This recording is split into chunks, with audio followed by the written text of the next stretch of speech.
Welcome to Poetic Horror.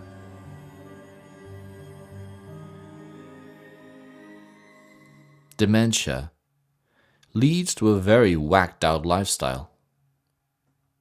Fantasy plagues your every waking moment.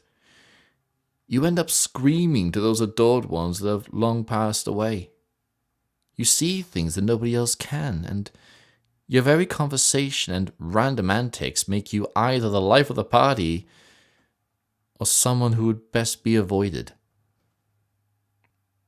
The ones affected most by these people are those who feel they can benefit from it. The kind-hearted or manipulative.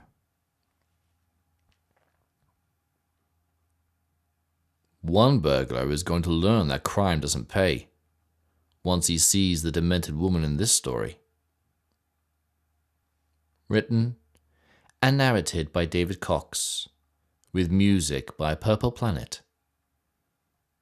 I called this final story in the season Crime and Punishment. A burglar hit upon the wrong house one night. One could only say it served him right.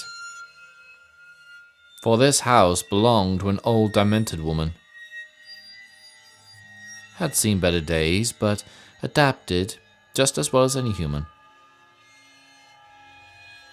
What would have been a quick heist turned into a dilemma. Blocked at the front door in a position that could end his life forever.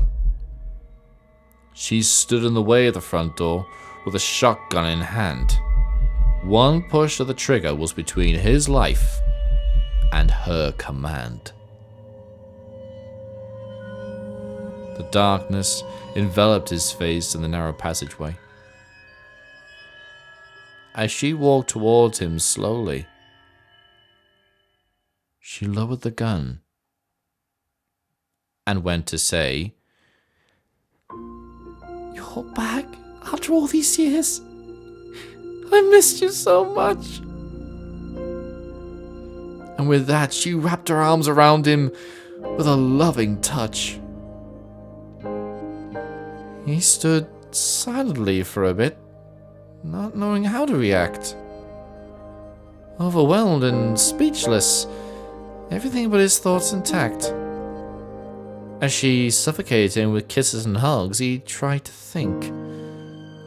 To obey his first impulse and walk away, or take her to a shrink.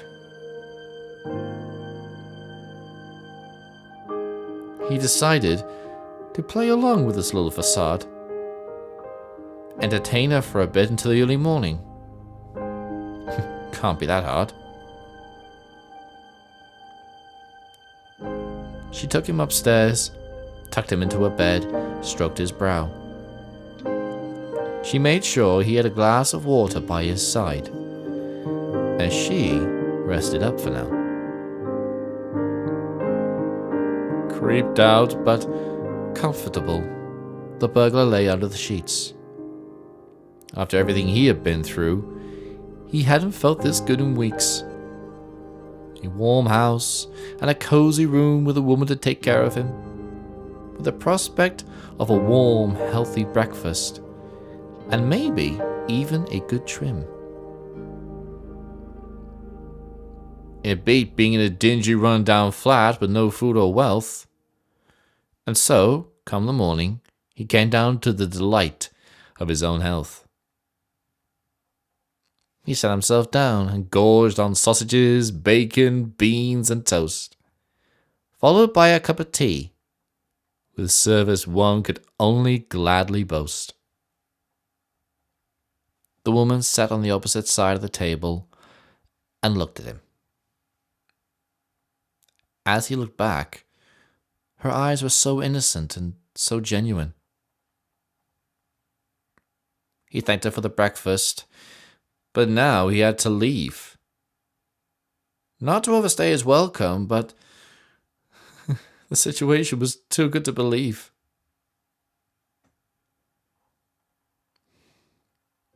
He put his plans on hold for the time being, and asked for another tea. She wanted to reminisce on past events with photos she wanted him to see.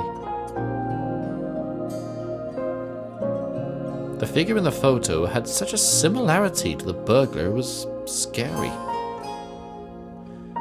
As they talked, he tried to work his way around with words when necessary. The photos looked very old, and one could only assume that the guy was dead. Assuming it was her husband, all she wanted was one more night in her bed. A loving gesture, but a little creepy at the same time, to sleep with her. She took him to see the shrine of a reminder of how happy they both were.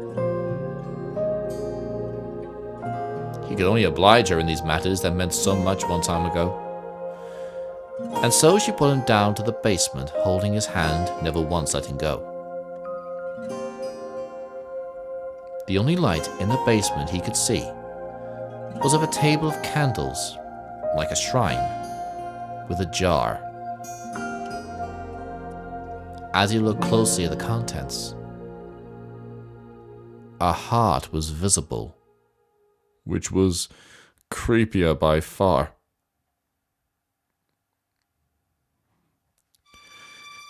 He wiped his head with his hand, and the prospect of what could be. She said, "I waited for the day when you would come back to me." Trying to flee, he began to feel tired and weak almost rapidly. He smelled the mug he'd been drinking from, and knew she drugged his tea.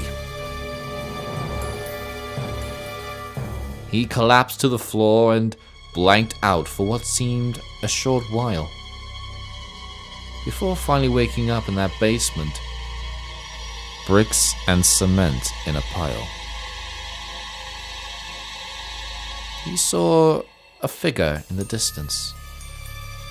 His vision still a little blurred. And what he saw, he wished he had kept his eyes closed, unable to say a word. A skeleton, encased in a box made of glass, as if in memory of someone.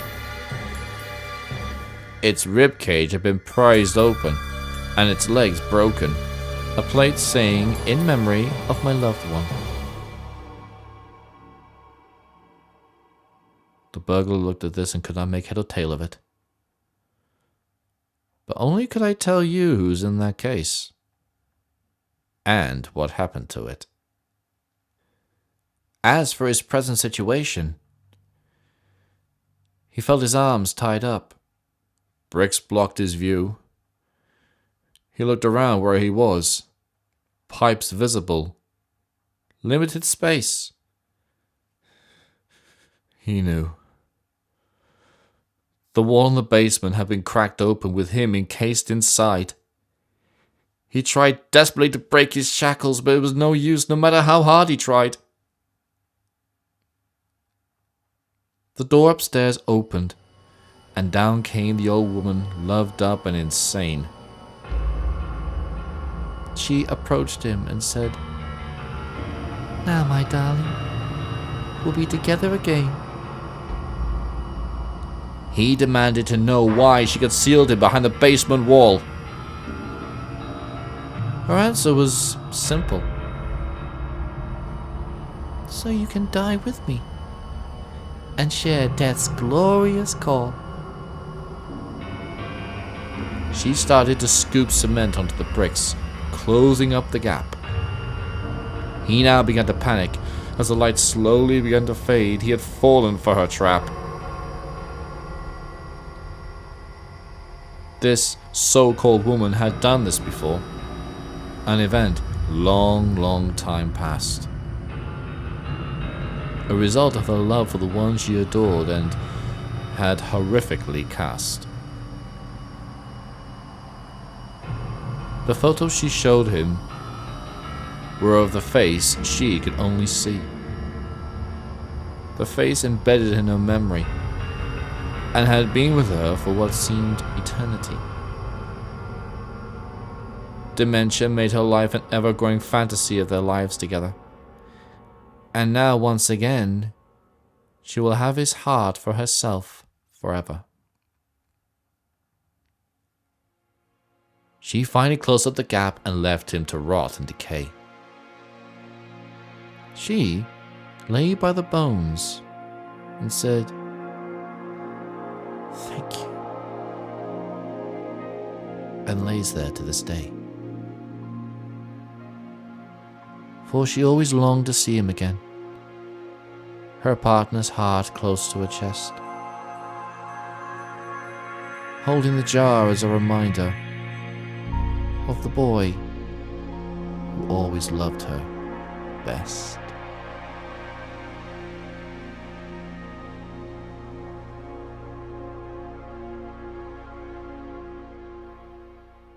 Talk about getting into hot water. Through a cup of tea, no less. Just because someone is deemed mad does not mean they can give you a run for your money. Especially if you are a burglar. As for her, one should never underestimate the power of the human will. We all have that one thing to strive for. And for me, is to continue telling you stories for the future yet to come. So until next time we meet, be sure to check out the music included in this story, courtesy of Purple Planet. And don't forget to like and subscribe for more content. And Poetic Horror.